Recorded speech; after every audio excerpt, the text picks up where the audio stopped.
time, we have running backs coach Larry Porter. Questions for Coach Porter, Greg? So, Coach, to start with, I know it's early and you haven't even had everybody sometimes, but just give me a rundown on your running backs. What do you see out of these individuals? Well, right now we're just in the install stage, and I feel like it's my job to teach them what to do and how to do it, and also the expectations that we have as a team as we try to build this culture. But overall, that's kind of where it is, building a foundation of the standard that we need to be successful throughout the course of a season. In saying that, of course, you guys are aware of Jaheim.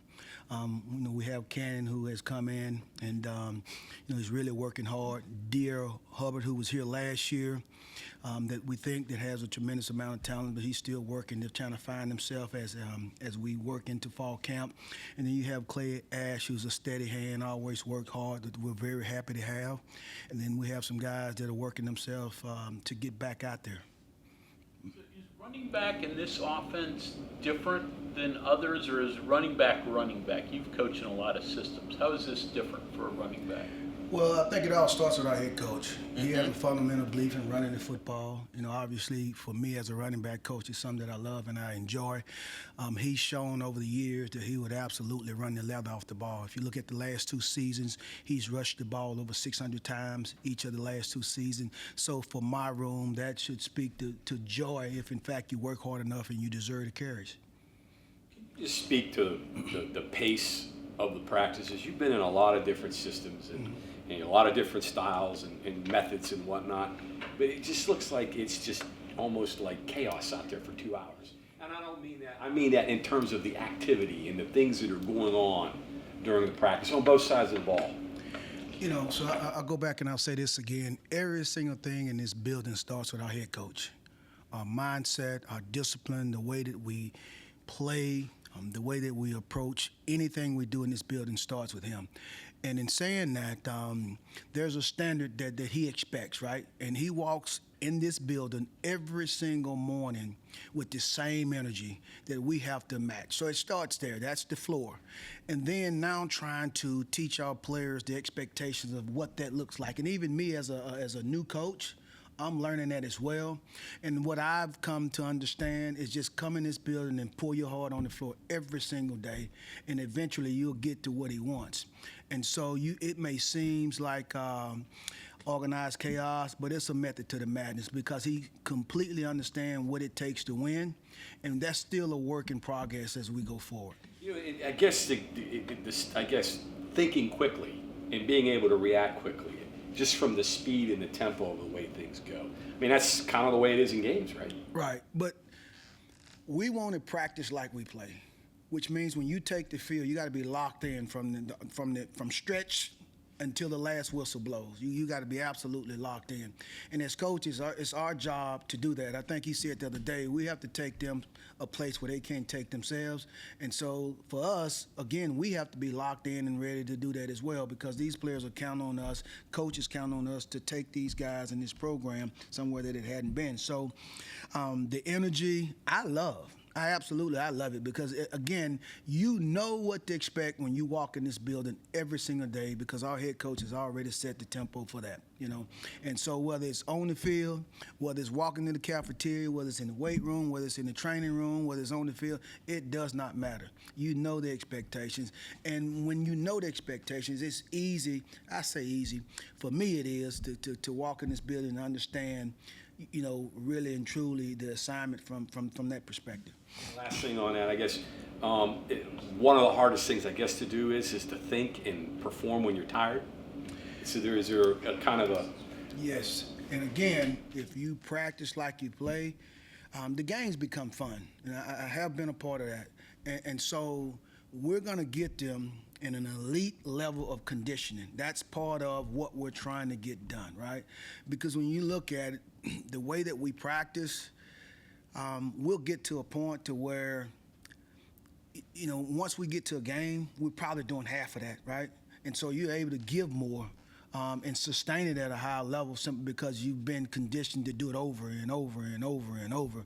And that's what we're trying to get them to do, along with execution, the small details, understanding truly how to overcome fatigue by just preparing yourself and giving it your all every single day. So that never becomes a question in the game. Am I loafing? Am I really and truly giving my teammates and my coach what he expects or what they expect?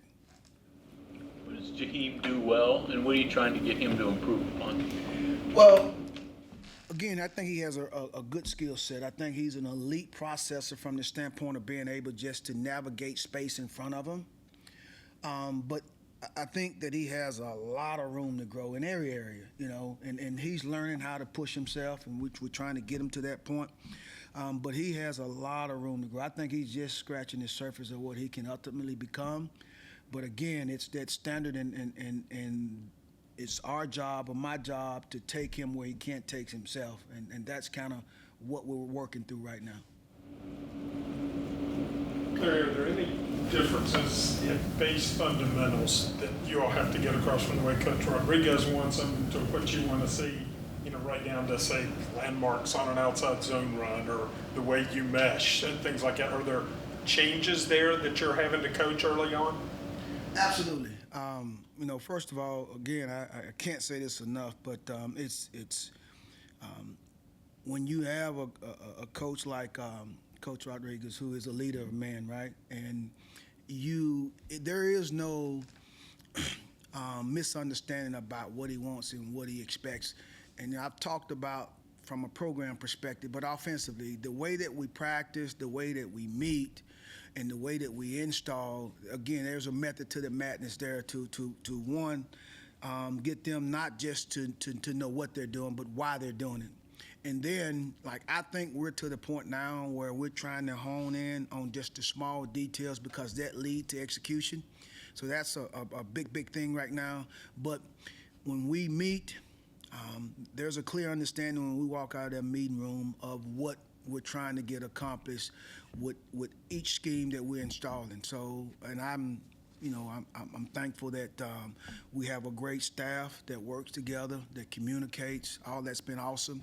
So, but to answer your question, yes. But I do like the organization and the way we go about doing things. I was talking.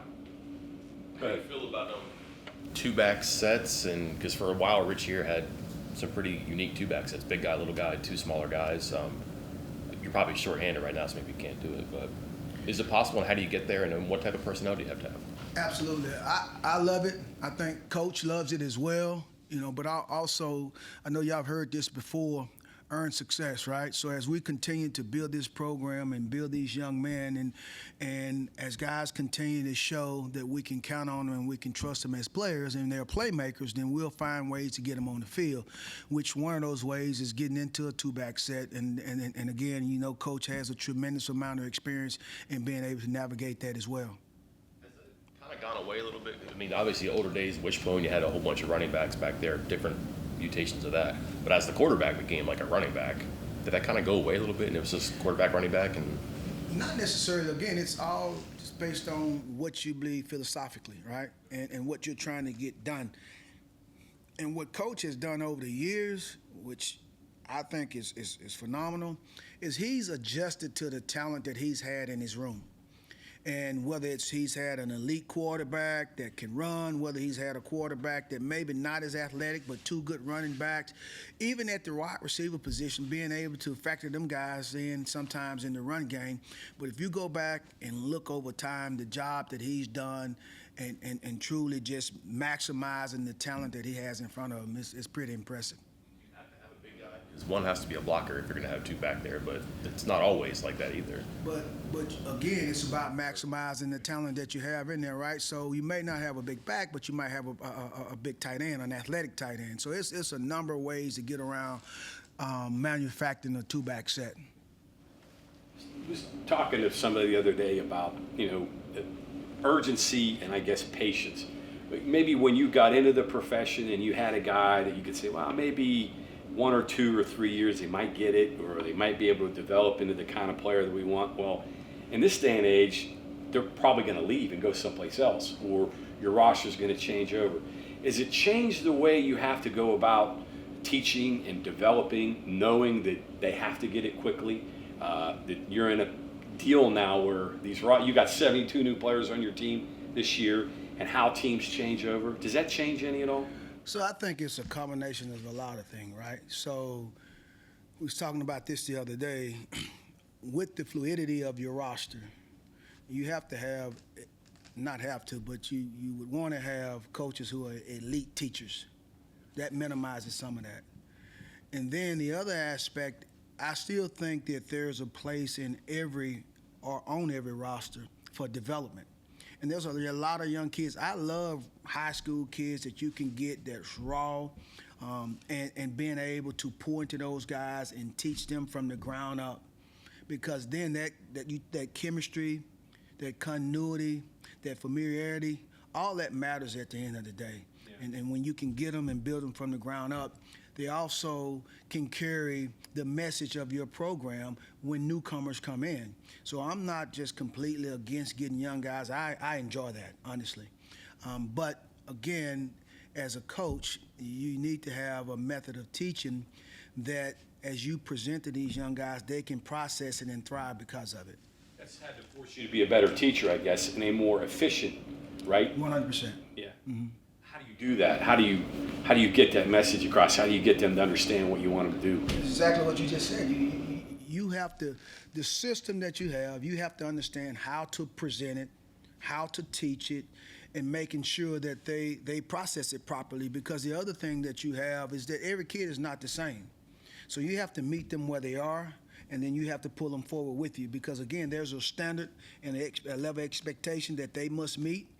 And if your room is built the right way, I think guys can thrive, whether they're high school guys or younger guys, it doesn't matter. But your method of teaching, you still have to have some flexibility because everybody doesn't learn the same. And being able to meet kids where they are and pull them along, build confidence in them, and allow them to go out there and take the field in a way that they can have fun but also enjoy playing and execute at the same time. You got here right as spring practice was getting ready to start, or started. Take you a little while yourself to sort of get caught up with the system and what exactly they wanted to do? Oh, absolutely.